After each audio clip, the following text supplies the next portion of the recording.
दोस्तों आप लोगों का फिर से स्वागत है टेक्नोलॉजी किड़ा चैनल के अंदर। और लास्ट वीडियो से ही आप लोगों को बताया जा रहा है कि वेब एपीआई के अंदर जो है डाटा को कैसे एक्सेस किया जाता है, कैसे कंज्यूम किया जाता है।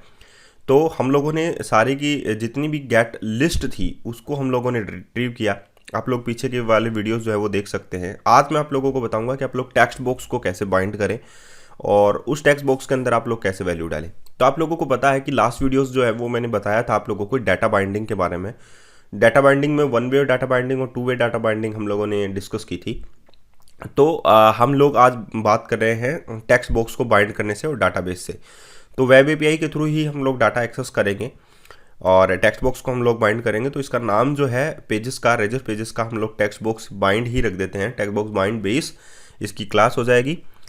तो आप लोग देख सकते हैं कि कंपोनेंट जो है वो इसकी बेस क्लास होगी, कंपोनेंट बेस क्लास।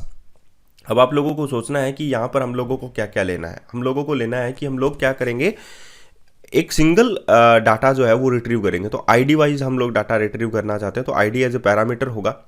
तो हम लोगों ने एम्प्लॉय डिटेल बेस, आप लोगों को पता है कि लास्ट वीडियोस में हम लोगों ने गेट की थी। तो जस्ट इसी को हम लोग कॉपी कर लेते हैं और यहाँ पर हम लोग पेस्ट कर देते हैं। तो यहाँ पर देखिए सर्विस जो है हमारी आई एम्प्लॉय सर्विस हो गई। एक एम्प्लॉय बन गया हमारा जिसमें मैंने इनिशियलाइज कर दिया एम्प्लॉय को। एक पैरामीटर है आईडी के रूप में और एक मेथड है ऑन इनिशियलाइज्ड एसिंक, जो कि सर्विस के थ्रू जो है गेट एम्प्लॉय मेथड का यूज़ करके आईडी पास करके एक एम्प्लॉय को निकालता है।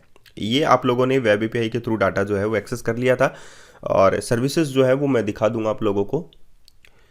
तो इस प्रकार आप लोगों ने क्या कर लिया, एक एम्प्लॉय जो है वो गेट कर लिया आप लोगों ने आईडी वाइज। तो हम लोग टॉप जो पेज डायरेक्टिव है उस पर क्या लिख देते हैं, स्लैश टेक्स्ट बॉक्स स्लैश, और यहाँ पर हम लोग क्या डाल देते हैं, आईडी। आईडी हम लोगों ने यहाँ पर डाला तो ये आईडी एज ए पैरामीटर जाएगा। और अब हम लोग इनहेरिट्स कर लेते हैं। इनहेरिट्स किसको कर लेंगे, जो बेस क्लास है उसको, यानी कि text box bind base class को। इतनी बात आप लोगों को समझ में आ गई। अब नेक्स्ट बात है कि आप लोगों को टेक्स्ट बॉक्स को बाइंड करना है। तो टेक्स्ट बॉक्स को बाइंड करने के लिए आप लोगों को क्या चाहिए, एडिट फॉर्म चाहिए। ध्यान रखना है एडिट फॉर्म। और मैं वन बाय वन जो है आप लोगों को ये बताऊंगा चेकबॉक्स कैसे बाइंड करें, आप लोग चेकबॉक्स की लिस्ट कैसे बनाएं। ये सभी बातें जो हैं हम लोग इसी में सीखेंगे। तो एडिट फॉर्म मैंने लिया, यहाँ पर मॉडल इक्वल्स टू मैंने क्या ले लिया, एम्प्लॉय, क्योंकि यहाँ पर मेरे पास एक ही जो बेस क्लास है उसमें हमारे पास एक प्रॉपर्टी है एम्प्लॉय के नाम से, उसी से हम लोग बाइंड करेंगे इसको। लेबल लिया four equals to name.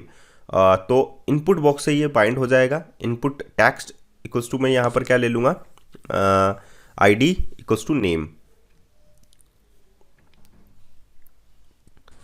Okay, and यहाँ पर मैं at the rate bind symbol का यूज़ करूँगा, बाइंड वैल्यू का, क्योंकि टेक्स्ट इनपुट टेक्स्ट जो है उसकी वैल्यू होगी इन बाइंड वैल्यू, और वैल्यू के अंदर मैं क्या डाल दूंगा, एम्प्लॉय का नेम। तो एम्प्लॉय के नेम से ये जो टेक्स्ट बॉक्स है वो बाइंड हो जाएगा। तो आप लोग आसानी से ये चीज़ देख सकते हैं कि मैंने टेक्स्ट बॉक्स जो है वो कैसे बाइंड किया। वैसे ही मैं सारे कंट्रोल्स जो है वन बाई वन आप लोगों को बताऊँगा ब्लेजर के अंदर कि कैसे बाइंड करते हैं। ठीक है, तो सारी चीज़ें जो है वो धीरे धीरे करके सीखेंगे और बताएंगे आप लोगों को कि ब्लेजर जो है वो टोटल हम लोग एक प्रोजेक्ट भी करके कंप्लीट करेंगे कि कैसे हम लोग उन चीज़ों को हैंडल करें। ये देखिए यहाँ पर पैरामीटर के रूप में आईडी गया और यहाँ पर गेट एम्प्लॉय रिट्रीव किया गया। एक आईडी यहाँ से सेंड की गई गेट एम्प्लॉय के अंदर, और यहाँ पर देखिए गेट एम्प्लॉय है, आईडी जा रही है। गेट जैशन एसिंक के थ्रू जो है एपीआई का डाटा जो है वो गेट किया जा रहा है। आप लोगों को ये लास्ट वीडियोस में मैंने शो ही कर दिया था। तो अब आप लोगों को रन करके दिखा देते हैं प्रोजेक्ट की एक एम्प्लॉय जो है वो टेक्स्ट बॉक्स में आ जाएगा। वैसे ही हम लोग लेबल को भी बाइंड कर सकते हैं। लेबल के भी ऊपर हम यहाँ पर सिर्फ सिंपल आप लोगों को लेबल लेना है और लेबल पे भी आप लोग जो है वो बाइंड कर सकते हैं। तो टेक्स्ट बॉक्स को बाइंड किया, चेकबॉक्स बनाया, चेकबॉक्स लिस्ट बनाएंगे, ड्रॉप डाउन लिस्ट बनाएंगे, सभी चीज़ें जो है वो वन बाय वन करेंगे। फाइल अपलोड कंट्रोल भी करेंगे, तो सभी चीज़ें करेंगे। बने रहिए मेरे चैनल के साथ और सब्सक्राइब कीजिए, लाइक कीजिए, शेयर कीजिए। धन्यवाद।